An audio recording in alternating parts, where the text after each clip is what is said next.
Welcome, everybody, to the viewing room where we are going to be talking about Masters of the Air, a show on Apple which recounts the story of the 100th Bomb Group during World War II.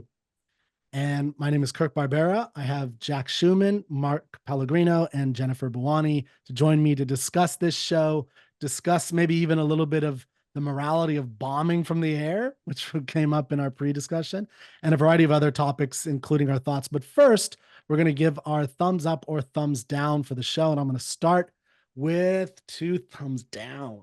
Worst show I've ever seen in my entire life. I hated it What? from beginning to end. And I will go, What? I thought it was the My most God. atrocious I'm out. injustice of Are you cinematic kidding me? history that I've seen. I was appalled. I wanted to tell you guys I do not want to record this with you because you're going to hate me, but I was appalled by everything. Whoa. And we'll go I'm through. definitely going to learn something today Yeah. because I'm going to give it two thumbs Okay. up. So Just don't hate can me, you all right? convince me? I don't want to convince you No. to hate something. I hate this. That's why I don't want to even do this. I like to convince you to go this way. But I okay, so felt, Well, maybe we yeah. can convince you to okay, to I'm gonna try turn my your best. upside down frown into a right side Maybe up I could go medium. smile. That's that. You're not gonna get me up, but maybe medium. Maybe. I I'm promise. so curious But of why this is. okay, so let's Okay. go around to the next. I'm sorry everybody who's watching.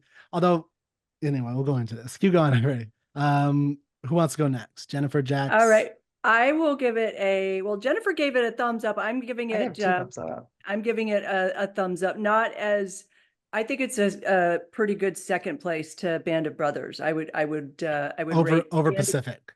right. Okay. Yeah, I liked it better than Pacific for sure.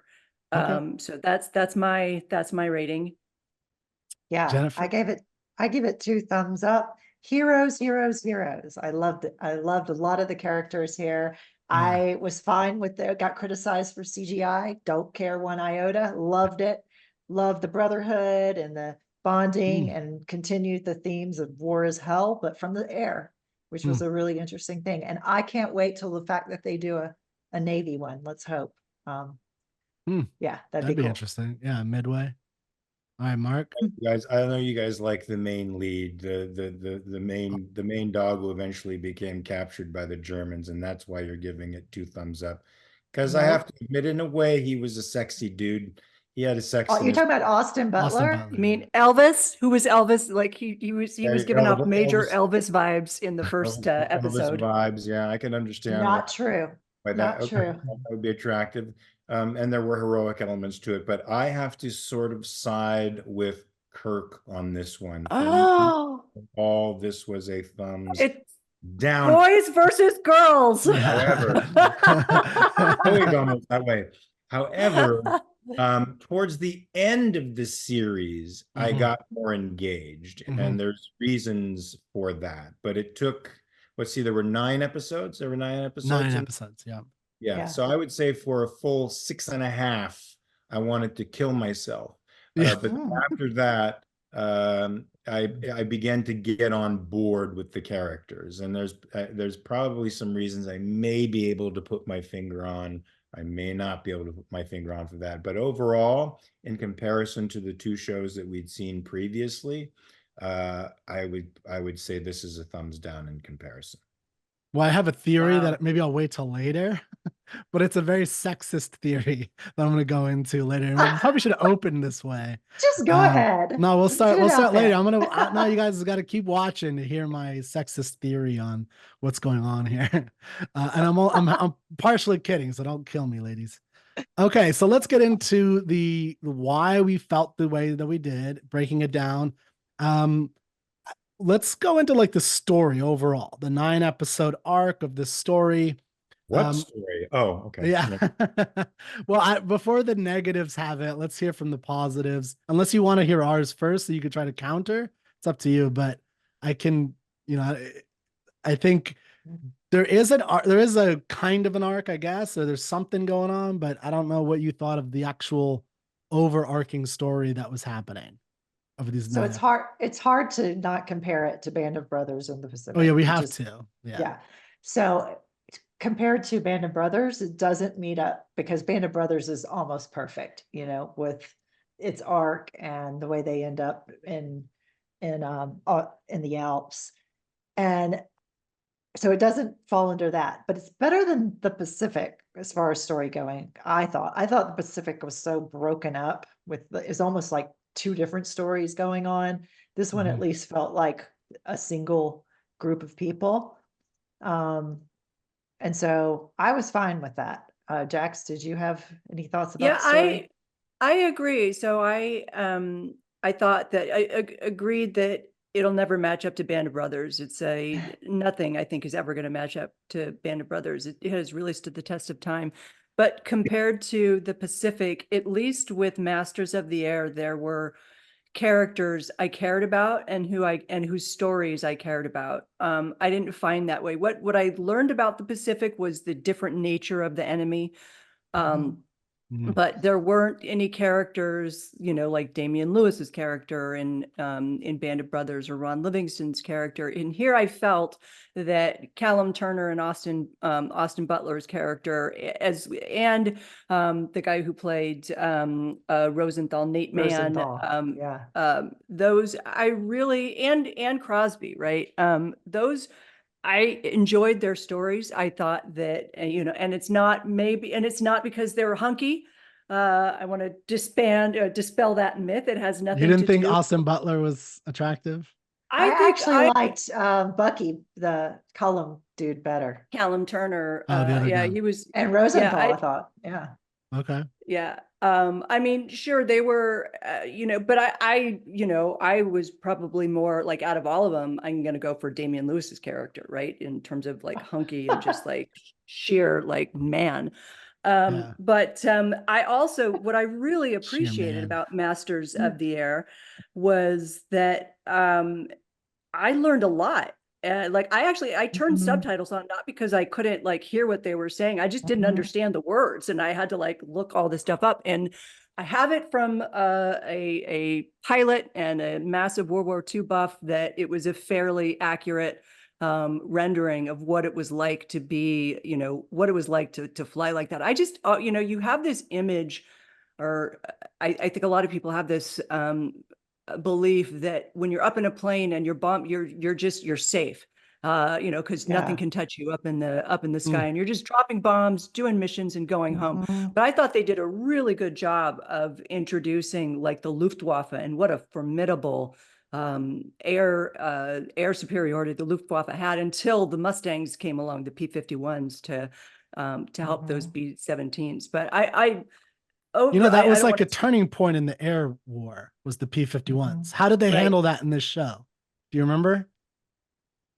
What They do you mean? just How did told they? you. They're just like, they had narrative. They're just like, oh, the P-51s are here and they've changed Yeah, everything. And I was like, what? I do They were have like a big critiques. deal. This is I There was do a crazy. have lot of critiques of it. information Sorry. that there was a lot of information that was Like the told. Red Tails. It was like, what? It was 2 missions. And they were like some of the best flyers, and they were dealing with racism. Like that. Yeah, they should have brought in the Tuskegee story a lot earlier. It was But I mean, I think just, that deserves its own show, to be honest. well, With it has movies for sure. But if you want, Jax, what you're saying, if you really want to feel that more about like the missions and the danger, the movie Memphis Belle is, in my opinion, 100 times better. 1990, 25th mission of this real life airplane, the Memphis Belle, on their way home, and everything that went wrong and everything that would happen to them. That was so much better than this and this portrayal. I thought, I'm sorry, this is just so atrocious to me. The way wow. that they handled, I mean, one, like, so there were certain historical, like, I'm not a historian, of course, so I know only a little bit of this. So the way they handled some of the the major historical inaccuracies are so big that it's just like, why did they? I don't understand why they did it. Like the biggest one was they claimed that the new strategy, this is like in the second half, was to use B-17 as bait. And I was like, the fuck are you talking about? There's no way and I looked it up. There's no way they did that, and they didn't do that. The change was, it was a tactical change. So instead of bombing ball bearings and oil factories, they were bombing railways and communications to prepare for D-Day. That was the change. It was not, but that was the whole point of that episode, is like, oh, we want to up the stakes for this Hollywood movie. So we want to show how much more dangerous is how we're going to narratively say that we're just bait. That's all that we're, these massive, expensive things are just going to like.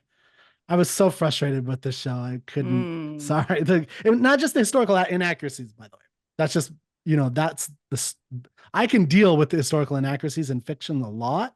It's all there's a lot of other stuff. So I'm sorry, Jax. I didn't mean to jump on you there, but man, Nope, that's all right. whew, I didn't realize that actually that was a major like inaccuracy.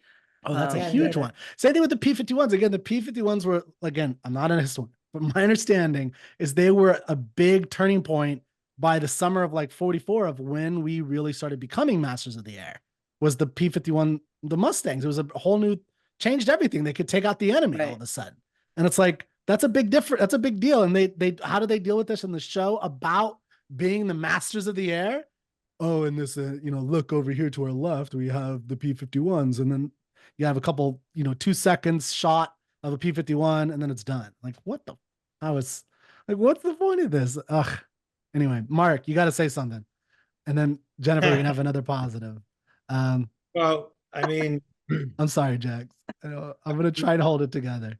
I'm not a fan of like episodic television that almost seems like each episode is a one-off because it's just focused primarily on the action, and the stuff in between is expositional, but it's action with almost no thematic relationship to each other. So for the first 6 episodes, it felt like I saw lots of action, and like I was thrown into these air battles and I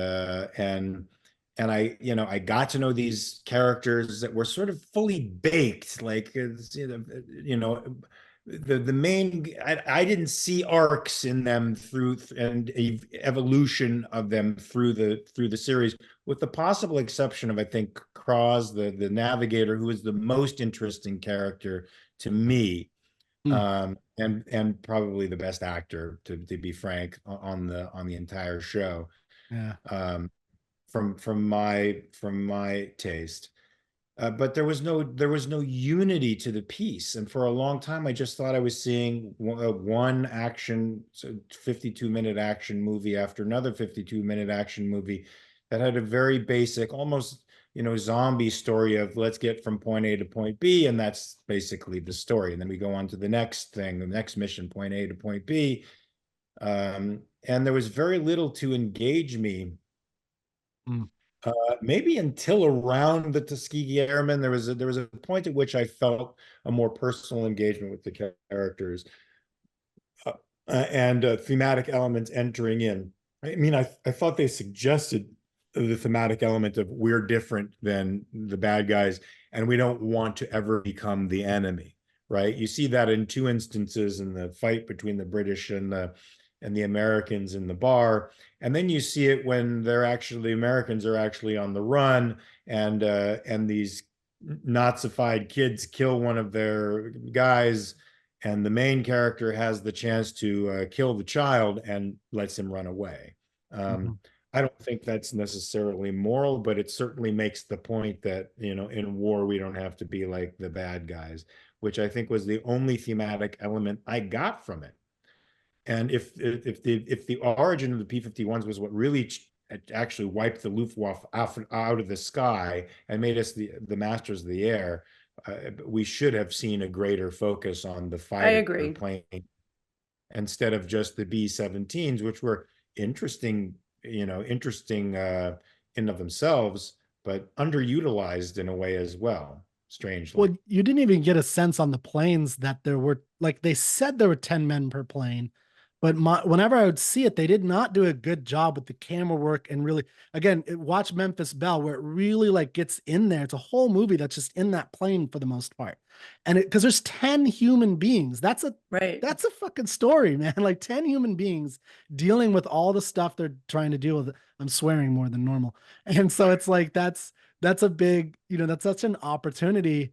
And, I just want to say 2 things about the story real quick. And then Jennifer, you can close off the story. I do want to talk about acting and the CG. I want to talk about all this stuff for sure, because I have thoughts. But so the storyline, one of the things about storytelling, in my opinion, is you do have to show a progression of going somewhere. right? This is what Band of Brothers did really well, where we know like every episode felt like when it had its perspective. So it would be Doc or it'd be Damian Lewis's character. It'd be, any of these individual, but you'd see the whole band, but they would be making their way through, into Germany essentially, starting in France and moving up. And so you had a sense of progression. Every episode felt finished, where it's like emotionally you were finished. So then they moved on to the next one. There was a sense of time that was much more truncated. They did not have like months going on in an episode.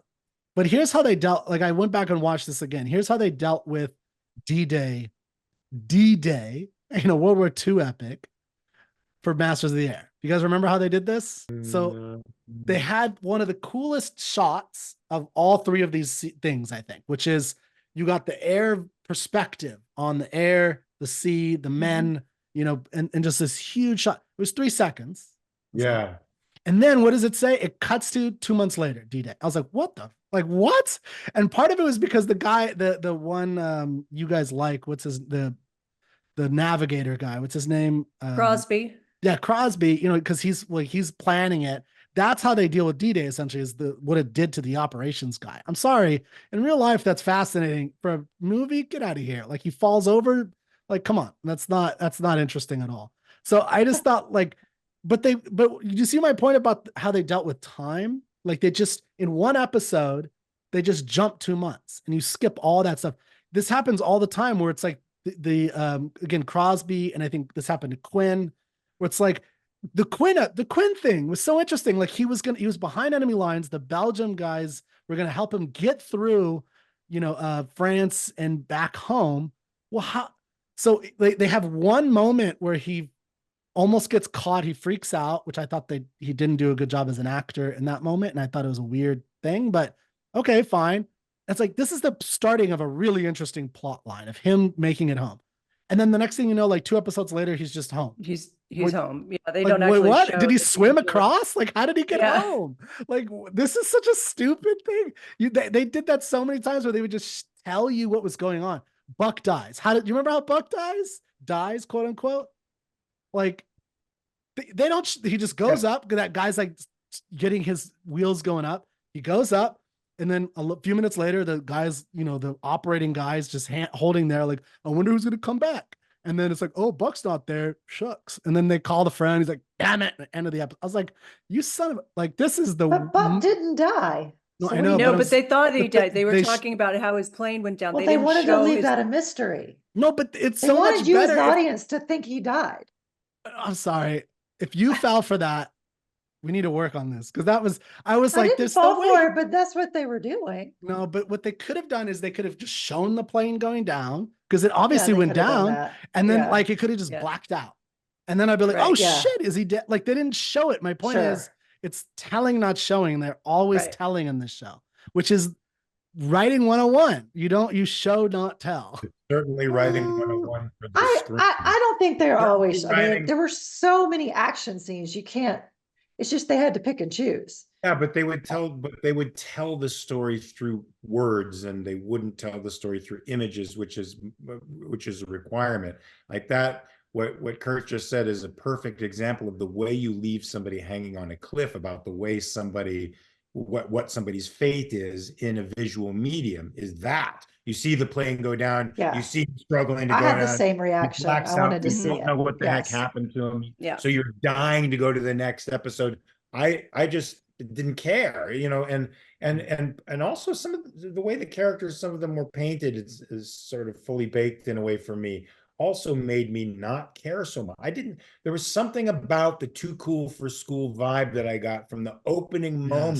That made Yes. people like, what is this, Beverly Hills 90210? I don't Yes. give a fuck about these people, and I felt manipulated because, we're at this bar and he's with his love, his girlfriend, and they're trying to make this human connection between Buck and Bucky, and this thing that never connected with me as a human being because I just felt like everybody was too fucking cool for school. I didn't relate to anybody. I actually, as much as I like Austin Butler, I think that they should have cast somebody else Yes. for that role because he was just too Elvis-y It's too in pretty. the he kind of he still had sort of even had like his Elvis accent, but after a couple episodes I got used to it. But my favorite character was Bucky. Mhm. I thought, and Me I too. did think that he had an arc. I don't think that Austin Butler's character had any arc whatsoever. He was No. he was He just wasn't like interesting. flat the whole time. But I thought that And I just want to put that on the record that the girls did not go for the cute guy. That we Okay. like I actually a Yeah, real I character that accept had that. some Yeah. changes. Good. you know what I really for you. liked Austin Butler in besides Elvis was Dune. Actually, was Yeah, he did a Dune good. No, he's the a good second Dune. actor. I don't think Yeah. I agree with you. It's not a good role for him. Okay, like so, Jennifer. Let's hear your story thing because I do want to talk about Oh. acting, effects, and things like that. Because there's Okay. because I agree with what Mark was just saying a lot. But So first, your thoughts I- on the storyline. I agree with some of what you guys are saying, but not to the degree. Like the pilot episode did not capture me. I was like, oh, great, here we go. I was not into the fraternity, the bar scene with the girlfriends. There was something just not happening that needed, but Pacific didn't do it either. Band of Brothers did a great job of from the beginning, building that bond that you and for you to care about the characters from the beginning.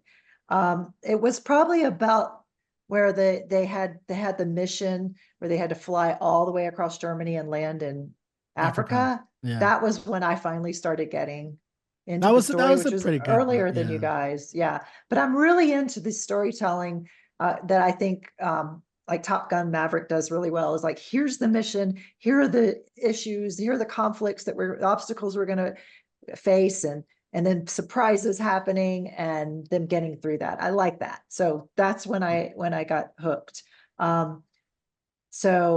But yeah, my favorite character like Jax is Bucky with Rosenthal a close second. I just really thought I did get attached to them about midway through and wanted to see how they survived through it. I thought Bucky had a good arc actually because he started Mhm. out like very unserious and very like Yeah. And he like was the one feeling who climbed the pole and put that Yeah. American and flag. puts the Oh, that flag up. moment. Yeah. He was Loved like it. in the beginning, he Chills. sort of had this like I'm indestructible. And it took, Mhm. you know, getting shot down and His best friend experiencing disappearing. experiencing, you know, being a prisoner of war. Mhm. And you know, and he was kind of always the de facto leader, but then Austin Butler's character, you know, it kind of ends up being like the leader at the POW. And they had two very different like leadership styles, but I think that he actually went from not taking things very seriously to taking experiencing things in such a tactical, you know, tactile way, I guess. That I think that his character probably had the best arc aside from Crosby. I think Crosby's character had a really interesting arc as well. But I go definitely ahead. agree. I do think he had the best arc for the most part. Maybe we could segue into acting here because I thought he was just not delivering. I thought none of the guys really delivered for me. And I'll tell you why, as a non-actor, again, just the experience.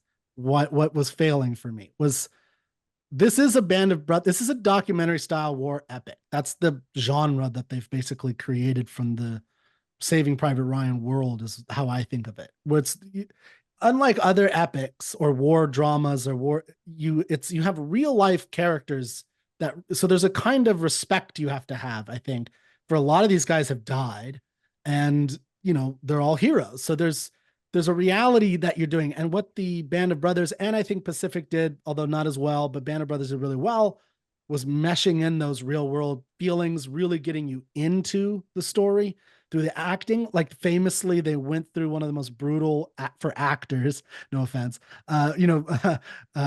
boot camps that they've ever done in cinema, right? That's famous for doing that. I I don't care if there was all this footage that they released for Masters of Air. I wouldn't believe that these guys broke a nail. Like I just these guys were like, I'm sorry, pilots. It's true that there's a different kind of toughness maybe than a gritty guy, but they're still like the most courageous, brave, strong guys. And I just didn't buy it for a second. Not one, like Austin, like there's a scene in the intro, the opening sequence thing. And Austin Butler has this thing, his shirt's off, he's in Africa, and he like, if you watch it, like he moves his leg to the side. You know what I'm talking about? Like watch that intro. He like moves his leg to the side and he strikes. So he's striking a fucking pose. And I'm like, dude, These guys didn't strike these poses. guys didn't strike Yeah, no. poses. This is Right. and that is counter to the style of this whole genre, which is Yeah. the feel is supposed to be as real as possible. And that's why I could not get into any of this. I didn't care what happened to any of them. Again, if it's a romantic, fictionalized characters, I think you can make it work. But the fact that these are real people, that just all this stuff took me out of it, because that's the value of Band of Brothers. And that's the value of this thing.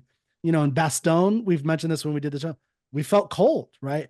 And when they were in the trenches in that second episode, we felt claustrophobic. Like this, I didn't feel any of that ever. I never felt did. the fear of I heights. felt I it when they did. were. I did not when they feel were any getting of like it personally. that first, even in the first the battle episode scenes. when the entire plane is getting shot up and and then they're bailing out. I mean, I felt really in it. I felt very much in Well, it. Like good. I had no idea. And I felt Yeah. claustrophobic too. I understand what you were saying, Kirk, and that there were, maybe we did this on pre-show and we haven't talked about it yet, but there were 10 men in these plane, right? In these Yeah. B-12s. And you're right that they didn't really do a good enough job of showing, every different angle, like where the gunners were.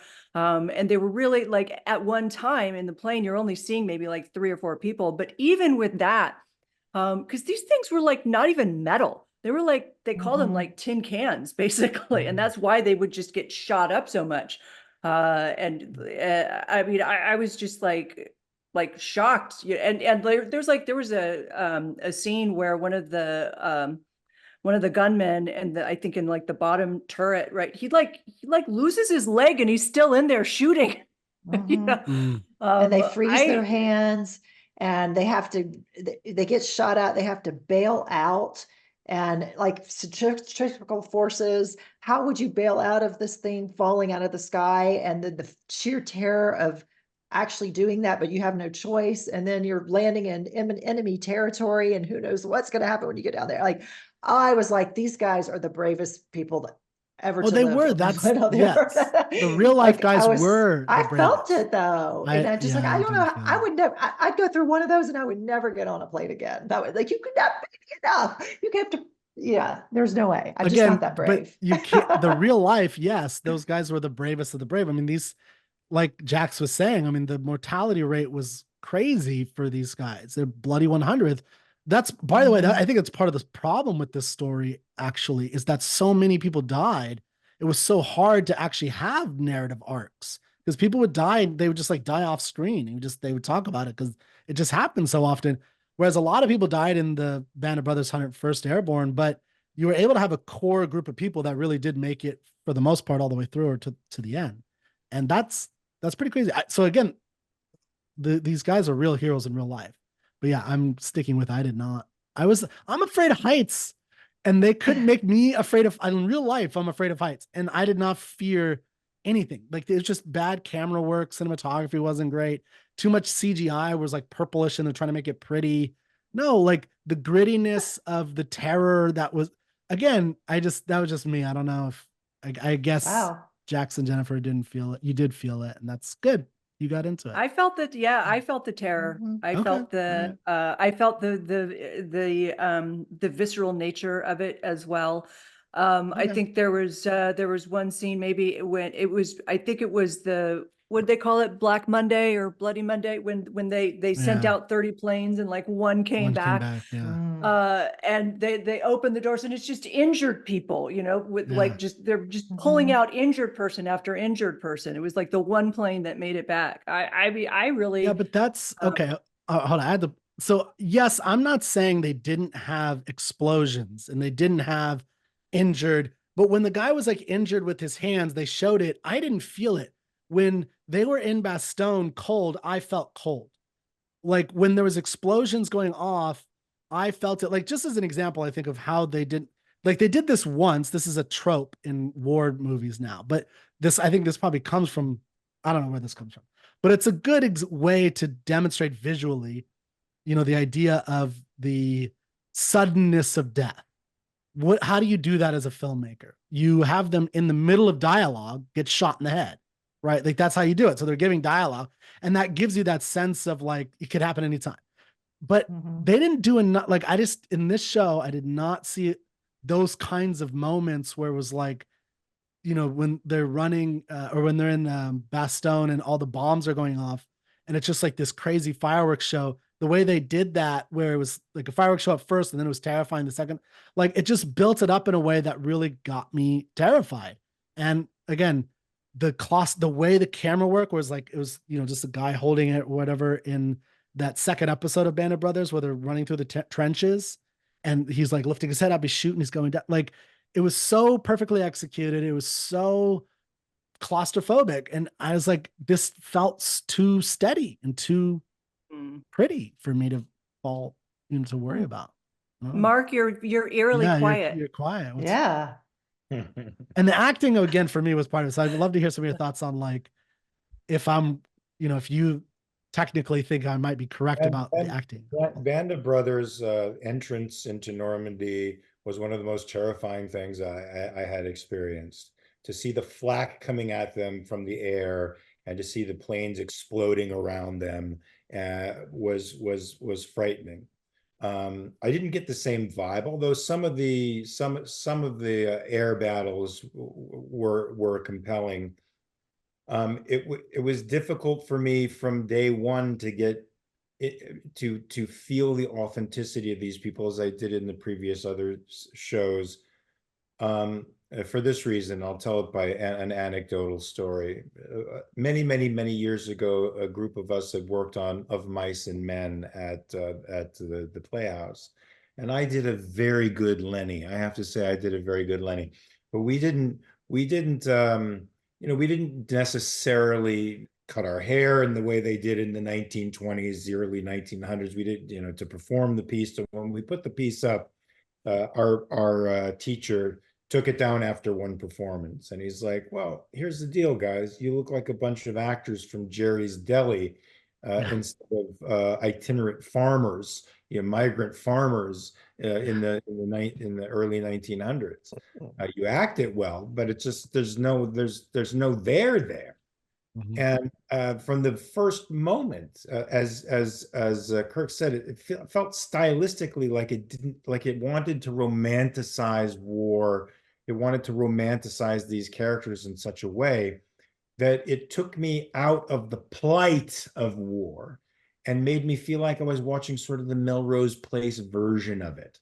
And so I never took the characters very seriously. I did like the navigator Cross. I did like him. His acting, I thought, was far superior to anyone on there. There's a reason that one commander who comes on to announce one of the first missions that they're on never appears again, and they're always talking about how he's being sent off or shipped off to somewhere else, because that first scene is absolutely atrocious. It was like the guy practiced that long speech in the mirror over and over again and then did it exactly the way he did it in his hotel room in the mirror. Is that the one who throws up blood? Spits out blood? Which one is this? No. He's one of the commanders who has a long speech about one of the missions that they have to run. He appears for one episode, and then they have replacement commanders that come in and talk about where he is. He's now over here, mostly because he was acting his ass off when he should have just been simply, inspiring the troops and telling them what the mission was going to be. What Crosby does, Crosby, right, is the navigator. Yeah, His acting is so simple and on point. and I was surprised to learn that he was originally from Wales, and so he was a native. He's a native of the UK, but his American accent is flawless. I would have never have known that. And I also liked the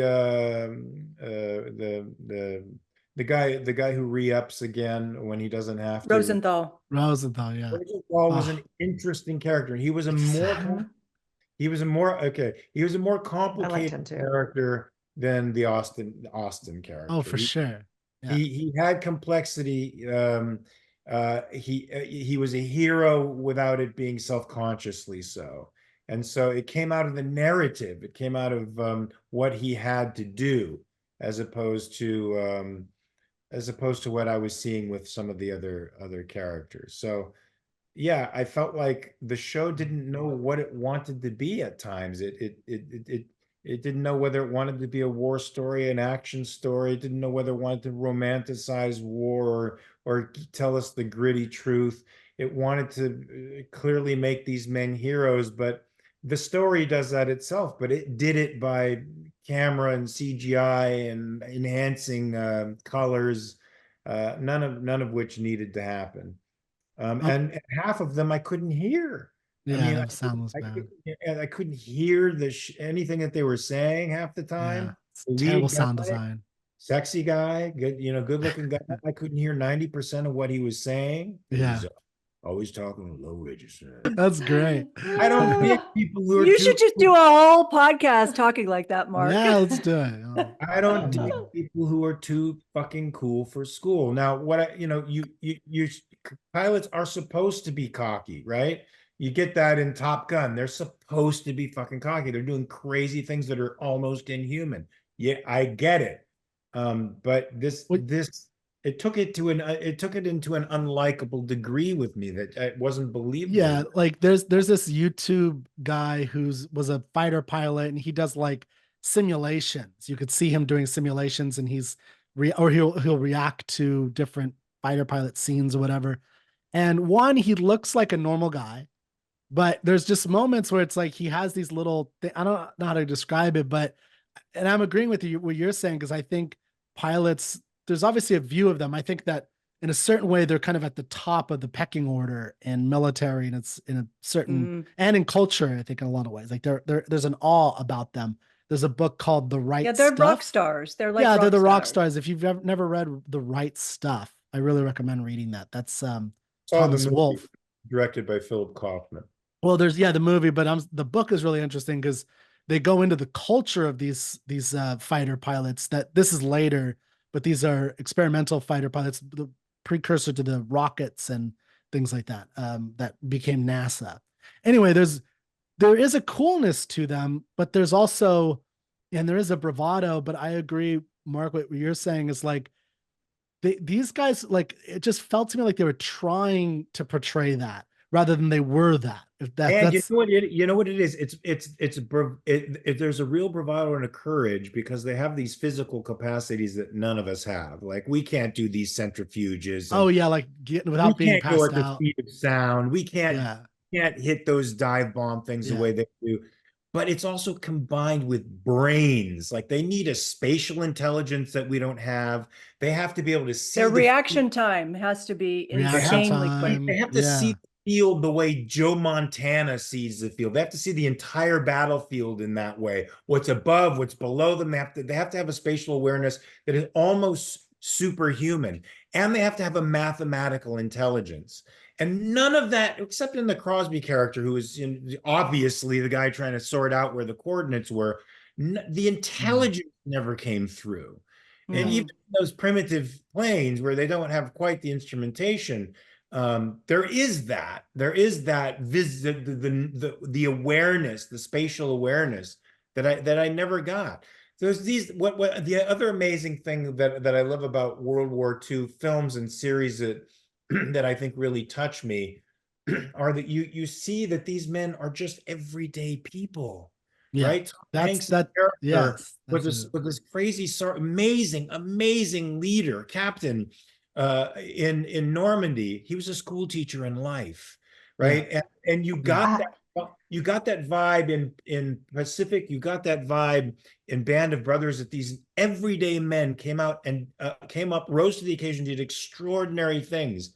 Instead, I don't feel like I'm seeing everyday men doing extraordinary things. I feel like I'm being manipulated automatically into the stratosphere without getting a sense that these men have feet Like of you feel like clay. they didn't earn the bravado that They they didn't earn it. Nobody earned it to me. Well, that's why I was saying, like Yeah, the boot camp that the Band of Brothers actors went through. I would never believe that these guys went through anything like that, because the boot camp was supposed to help you make. And there's all these great stories if you watch interviews of these actors where they talk about, like, having to do 100 push-ups or whatever because he called one of the fake generals like a captain or something like that, right? And they really made them feel what it was like to be this.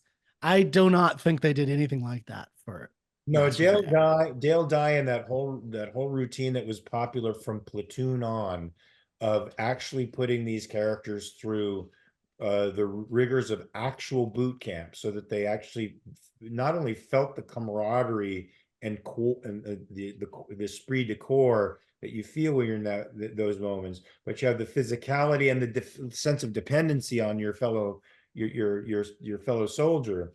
But yeah, they don't do that anymore, and it's clear they didn't do it in this. And and I would have liked to have seen in a way how these guys came to be, how they developed, right? Yes. A I would have liked to see that too. barnstormer who becomes a pilot. I don't know. No, I agree. Yeah, the cowboy. There was in the documentary afterward, there were a couple of, well, there was that, and there was another YouTube I saw of an interview of a guy that's like 99 years old watching it. And he was so serious when he talked, and it was like I had an instant reminder of my own grandfathers, and that they were like that whole generation was just they were less this cool. I felt like we stuck people from our generation into that story rather than Yeah, it that's being acting. That good. generation was the more serious. They just were. Yeah. They didn't act Grew up like that fast. as They looked older. yeah. Men were men by 18, 19 years of age. There was Yeah. But that's no also sensitivity. that's another critique that I have of Masters of the Air, is that I didn't get a sense of youth, of how young some of these people were, like Except Quinn. Yeah, He's the one Quinn who was was, behind enemy's Down and lines. Velvet. yeah, I agree with you, yeah, Jax, definitely. But I generally. didn't get I the, agree like with in that. Band of Brothers, like especially what episode was it? The Replacements, when the Replacements came in, Yeah. and they're just boys, right? Like Yeah. some of them aren't even growing facial hair. Like, I have Yeah. and I I have to didn't tell get you, that much of a sense. Yeah. Frank Murphy, when he was interviewed in the documentary afterward, they were showing he would some of his paperwork, and it was like he was from Atlanta, and I was like, I perked up and I looked at his paperwork. Literally grew up on the exact same street that my grandparents lived on. Oh, wow. Wow. I was like, whoa, like 8 houses down. They weren't there at the same time, obviously, Yeah. 40s and the 60s, but it was just like, well, that brings it home. I mean, these are just regular guys in a regular neighborhood, My that's grandmother the might have point. known his mom. Yeah. Well, that's the Yeah. point of why, the interesting thing about this genre is making it gritty in the way that they use like sepia tones in Band of Brothers and other things to make it feel like the whole goal of that show stylistically was to get you into it as like real danger. And here it was like they were trying to make you feel like, again, it was like glam Hollywood danger. It wasn't real. The action was exciting. Like I like all kinds of action. Most action movies are ridiculous, like Fast and the Furious. And when you go into an action movie, you expect stupid explosions that, car hits a fender of another car and they both explode. Like what? It's so crazy, but that's part of the world you're entering. The world you're entering when you enter what I'm going to call the epic war documentary, the fictionalized, there's a certain kind of reality that they've built into this thing. My hypothesis is that this was done through Apple TV and versus HBO. The Band of Brothers and the Pacific is HBO. This is Apple. My assumption is that there was maybe some kind of too many cooks in the kitchen. They weren't allowing the creators to do their vision or something, and so you had a little bit of their vision, And then it's like, well, we want this to be pretty, right? And like, let's have Because Apple Austin people like Butler. things to be pretty. Yeah, I don't know. Like, and they're like, let's have Austin The Butler font was strike a really pose. good. What's that? I said the font was really good. Yeah, the But the font was sound good. wasn't. Oh, that's true. Yeah. And I just want to say one thing. We could talk about other things, but I just want to make sure I get this in here. This is something that I thought again was bad storytelling. Just really, really bad storytelling. Was they wanted to make the Americans look badass to the at some points, right? Now, if you look at how they did that with the Pacific, where it's just guys doing something and being like traumatized, but just doing it, and you could see the traumatization in their faces, and the same thing with Band of Brothers, where Damian Lewis's character, remember, he runs across that field, he shoots that little guy, that kid, and then he just does his job and he gets promoted, and then he goes to Paris and he like sees that other boy in France, and you know, civilian, and he's just like trauma, and you could see the trauma. They didn't have any dialogue, you just saw the trauma in that man's face. The way they tried to project badassery with the Americans here, they did a couple things that I thought was ridiculous, to me. One was they I'm just gonna say crapped all over the Royal Air Force, and I thought that was just so bad that, like, because they just set up this contrived little conflict between these two people, which might have happened in real life, by the way. I'm sure you're going to have military Oh, units yeah. that are conflicted, but the way they did it was so, you know, math versus maths. Why do you talk like that? Oh, and okay, that's fine, whatever. But what they were trying to do is they were trying to tell you about the different ways that the Royal Air Force versus the American Air Force did it. But again, the way to do that better is to make the Royal Air Force as brave and courageous and as amazing as they were, which they were. Like they Yeah. had been doing this for 6 years. Like this is In fact, from what I understand, they developed radar. And so when the Luftwaffe would come over the channel to bomb them, they were always surprised that the Royal Air Force fighters came out to meet them when they thought they were getting the drop on the British. They were fought and beaten back, and they didn't know exactly why that was. yeah, And the Royal Air Force was pretty freaking badass. And yeah. subsequent, you know, like the SAS, which sort of came out of all that, they taught our Green Berets and Navy SEALs how to be badass. So, you know, And that's the way you show badassery, is that it's not, you don't denigrate them and then, you know, knock them out in one punch. Like that's it. It was one punch. And it was like, and they walked away. The way you do it is you show how heroic, That would have amazing, been better. Yeah, and that would have been better then- if and- they showed it first. Yeah. showed what? Sorry, Kirk. That would have. I actually liked that scene where he knocks him out in one punch, but it would have been a lot better if you had seen how badass they were beforehand. Because we don't ever see the Royal Air Force fly, right? We don't ever see what that looks like, and that would have been really cool to see that. In fact, I think that would be like a really great series that maybe, you know, maybe they're planning on doing it, but like showing kind of allies. Right, how the Allies coordinated. I'm sure they do that in the UK, but I think he should have fought to a hard draw. It would have been much more interesting to me. yeah, I think there's a lot of ways to do it. I did not buy that guy was just like, you know, that capable of a fighter. This is as a person. I didn't buy any of that. So again, this is part of the overarching style, story, all this. But I just thought it was like such crappy storytelling to just clunk in this Royal Air Force group for, you know, 60 seconds just to shit on the Royal Air Force. Like that was to make the Americans feel better. That to me is the most, what do the kids call it? Like beta attitude ever. Like I'm gonna write a little section of these heroic men who basically held off the freaking Nazis for years before the Americans got there. right. And then we're gonna have them be idiots, and they get a fight, and then the big bad American punches them out and walks away. Like, come on, like that. What did you guys? What What did you guys think about any philosophical messaging between how the Royal Air Force was dealing with their bombing and how the I thought that was Americans were dealing a with their good bombing? point. The RAF, they would bomb at night fairly indiscriminately, right? And the Americans would bomb during the day because they had this supposedly precision, not supposedly, they did have a precision. What was it called again? The instrument that they used for the Norton precision sight. bombing? Was The that? what? Norton sight. The Norton sight, which I've been told was not actually that accurate. And Well, not compared to today, but I think right. compared to before that, it was probably what more they, I guess, yeah, I mean, it was probably as accurate as it could be at the time. But what did you guys think about how that relates I thought that to was- warfare in general, like thought that was- how war is done? Yeah, I thought that was one of the thematic elements of the piece. One of the few thematic elements of the piece that that you are not to become like the enemy. You have the moral high ground by not becoming like the enemy.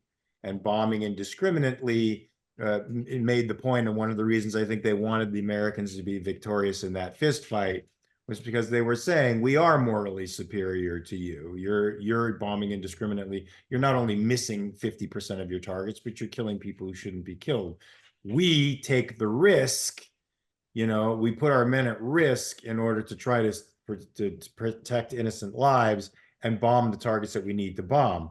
Now, of course, that has morphed into just war theory, which I think has become a moral abomination, which straps the hands of defenders, and it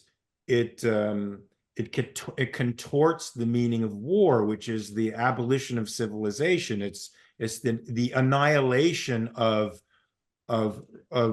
rational pursuit of values, and it's an attempt on the part of defenders to end what the other side is trying to acquire by force.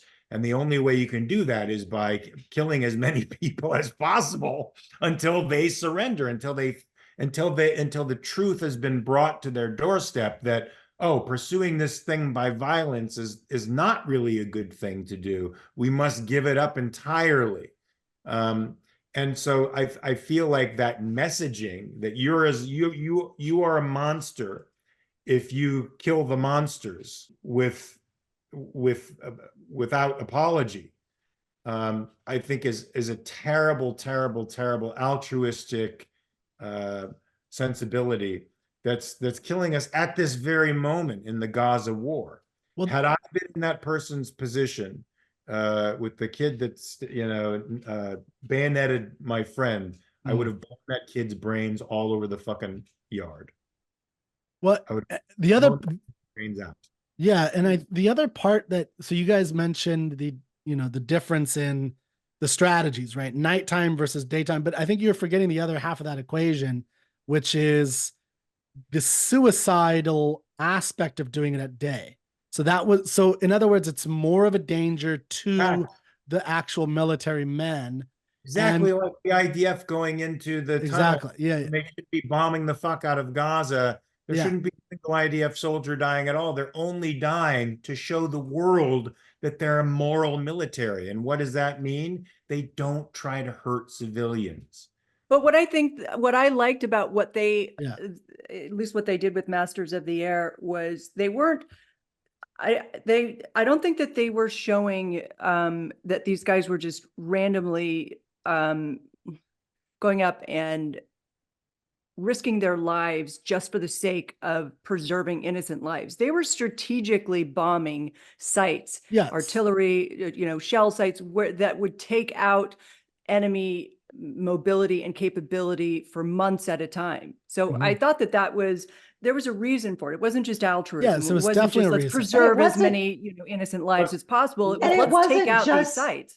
It wasn't just the manufacturing plants, but it was the camps of the workers in the manufacturing plants. Yes. Did you notice? Yeah. Oh yeah. No, it's Which I think today not as people empty as would it is balk today. out. Yes, they would definitely balk.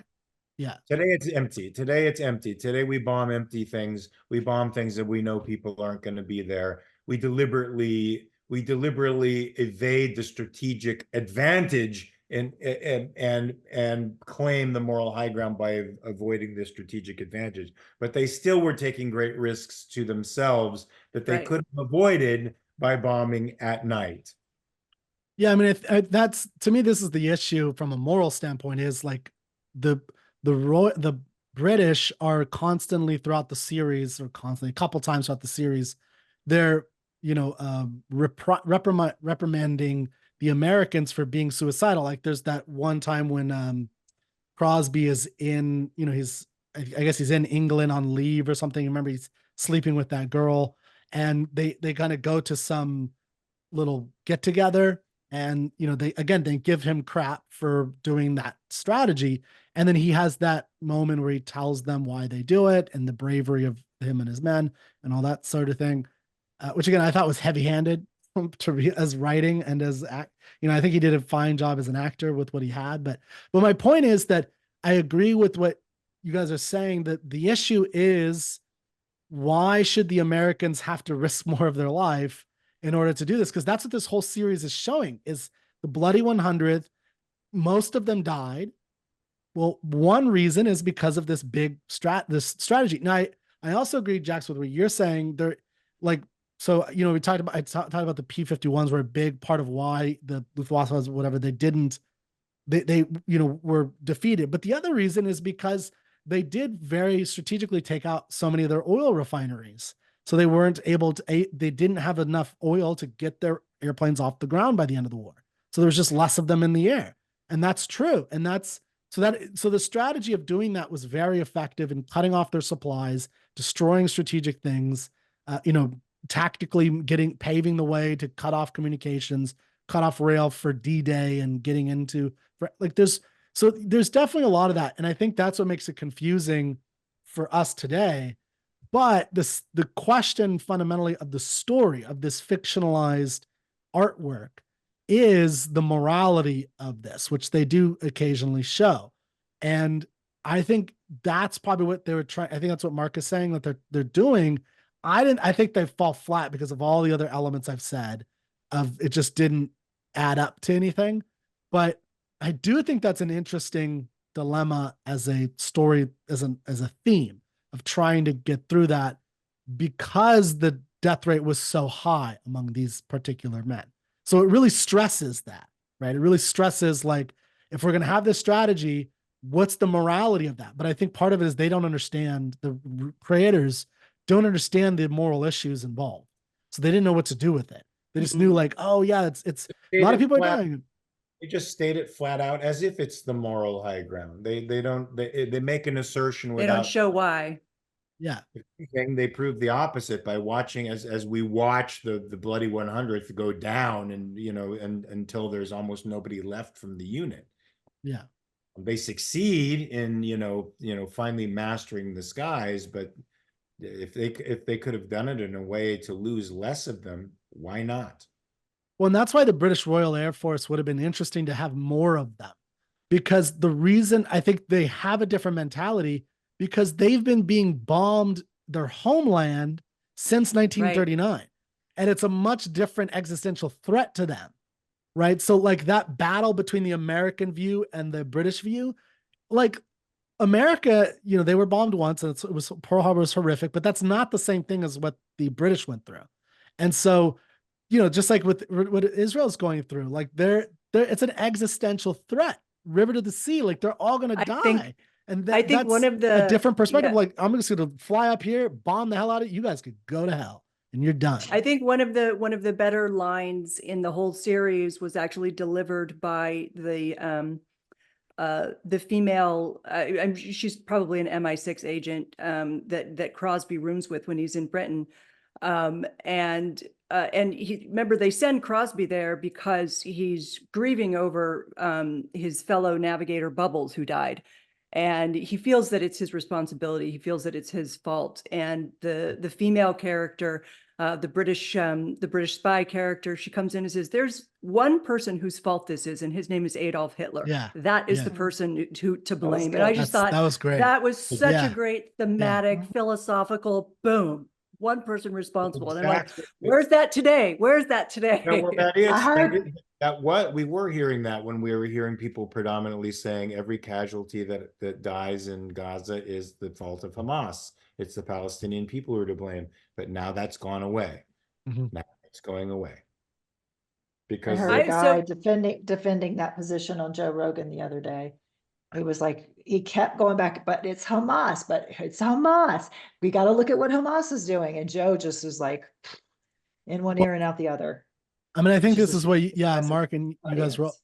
yeah, I think you're all saying this, and I agree. It's, you know, that's why this show could have, it did not land, to use a metaphor. It did not land, and it had so many opportunities to say something really profound about warfare at this time in our existence, where Yeah. we do have the ability to, you know, now we've taken a lot of the danger away from, for instance, pilots today. Air pilots today do not go through these kinds of dangers. Now it's drones, right? Iran Mhm. just attacked Israel as of yesterday of recording this. This is what, the 14th, so on the 13th, through just Mhm. drones, right? And that's how a lot Yeah. of this warfare happens. And so the morality is a little bit different, and they kind of show that here. And look, even if I didn't agree with what they were trying to say, I do think it's an important thing to think about, and for us to experience what it's like to be like really where your lives are on the line, which we don't have now. It's now just the enemy lives are on the line for a lot of us in the first world, right? And a lot of us in America. And that's an interesting, you know, what is our stance on that as a people? Should we just bomb from afar and get it all, you know, get it all over with, or what do we do? Yes. No, yeah, I'm saying I agree with that morally. I'm just saying, like, Morally, here's the example. How do you deal with the Houthis? you You just bomb them. completely decimate Yeah, them. yeah, yeah. You completely destroy the Houthis by the air. By the air, you don't have to risk a single life. And those toothless maniacs, religious fanatics who now have all the confidence in the world to rob ships and to blow up unarmed ships in the Red Sea will never ever raise their head again to do something that horrible. Yeah, no, I agree with that in terms of a moral conclusion. What I'm saying is, like, as an artwork, they could have set up the dilemma and let you make a decision, and they could have done that well. And that, where it's like, again, in a World War II kind of context, to help you see the death toll on the American side versus like what they were trying to accomplish, and then having the Royal Air Force of like just bombing everybody and really trying to They all- set that up. But I don't think they did that at all. It They was also a side set issue. it up and they let the kid kill the guy, and then they got off. Yeah. Yeah. And again, it's always that American ethos of, well, we're the good guys because we don't, you know, we let people get away with it. We Right. don't kill kids. A kid just bayoneted Your friend. your Yeah. friend Yeah. to Yeah. death. That's not a kid. I'm sorry. He's a And murderer. a kid who's going to run back and tell a bunch of other people you're out there in the woods and they're going to come chasing That's you. Yeah. it. Yeah. I'm sorry. He is a murderer. He needs to go. And- If you value your life, if you value your friend's life, you have to kill them. Yeah. It's such a twisted ethic that made that the moral high ground. That Well, made and that's been in America for a long time.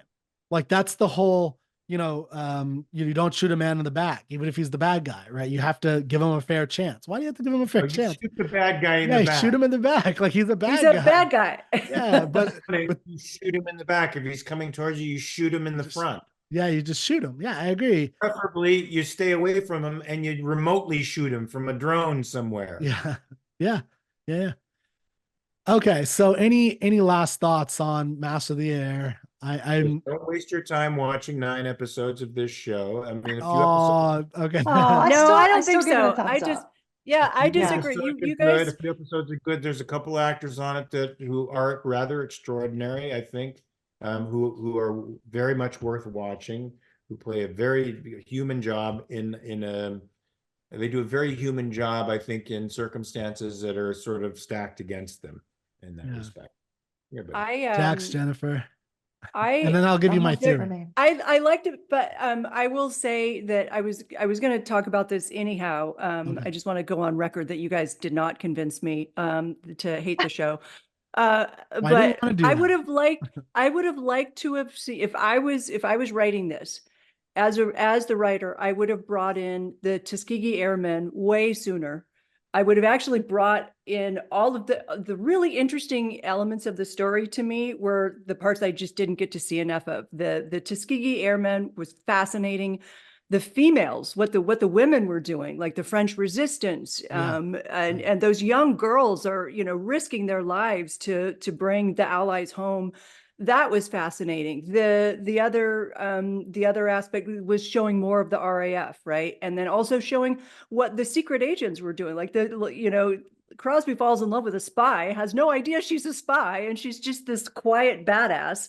I would have brought all of those elements in as kind of separate threads, and then brought them all together kind of in the end. That would have been, I would have liked to have seen that more. But overall, I still liked it better than the Pacific because I just cared more.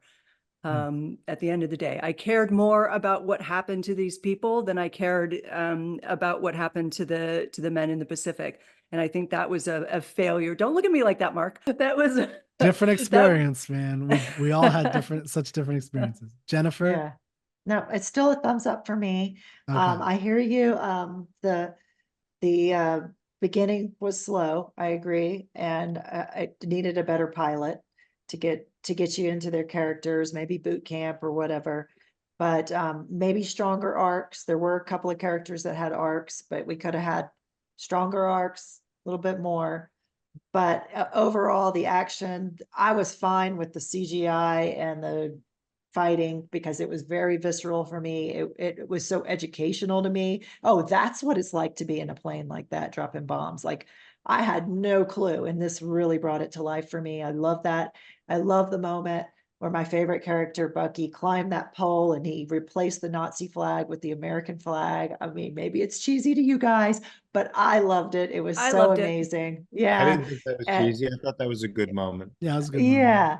And it was good. And it was very different from the Band of Brothers happy moment. You know, it was like, it was the prisoners, and they were in a very different situation. I liked the Tuskegee, bringing in the black guys to the prison, and that kind of dynamic, and how they kind of came together. And I beginning of racial healing a little bit. And I don't know, I thought it was a good story, definitely better than the Pacific, which was just too gritty and just too much for me, and too disjointed in storytelling. This one at least was a cohesive story to me. So I still give it a thumbs up. Maybe it's not a double thumbs up, okay, because of the employer made, but I'll still give it a thumbs up. And I want to just put it out there, if they do make a Navy version of this whole series, Spielberg, Tom Hanks, Jackson and I, we do lots of great research. We love to write. We'll be there. Okay, so in a minute. I'll tell you my my theory and hypothesis. You tell me what you think about it, and we can end with this. I mean, I do want to say, like, I stick behind my idea that the story really, there isn't a great story here. I mean, that there is in real life, but they didn't do it. Partially the Band of Brothers did a much better job of pushing the goalpost forward. Where this, again, it's just a bunch of random missions in the air. I didn't know the connection. And that was probably part of the problem, was probably they followed only one regiment, which was the 100th, versus I think the Pacific followed the same regiment, but different units within that regiment. So it was, but they were, again, going one island to the next and the next, and you knew where they were ending with Iwo Jima. Like, you knew that.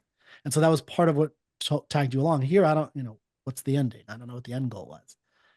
But so here's my hypothesis, or my very vague, I don't know how this. Oh, are we back to your sexist hypothesis Yeah, so now? my sexist hypothesis. We can I end can't with wait. this. I can't wait for this. I get to be told what I'm thinking. This all proved it to me, like our reaction. So I think this is the, you guys are going to hate me. Everyone's going to hate me for this.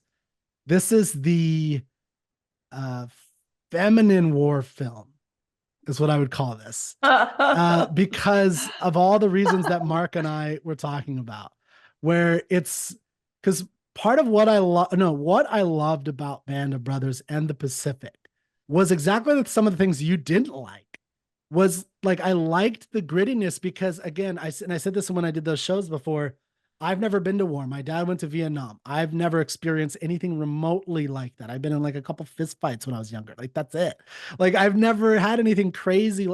And so for me, this was like, I felt, oh my gosh, I'm glad I didn't get to go through this, because I had so many friends. I had a friend, or my friend's younger brother played Call of Duty, romanticized war, He's like, I really want to do this. He went out to the Marines, lost both his legs in Afghanistan, right? Like, and there's just like this, there is, as a guy, there is this thing, I want to do this thing. It's just, and I had it when I was a kid. When I was younger, I almost joined, I was like inches from being in the military. And so for me, seeing this was like, oh man, I definitely made the right decision, because this is hard. It's terrible. They made me feel it with this.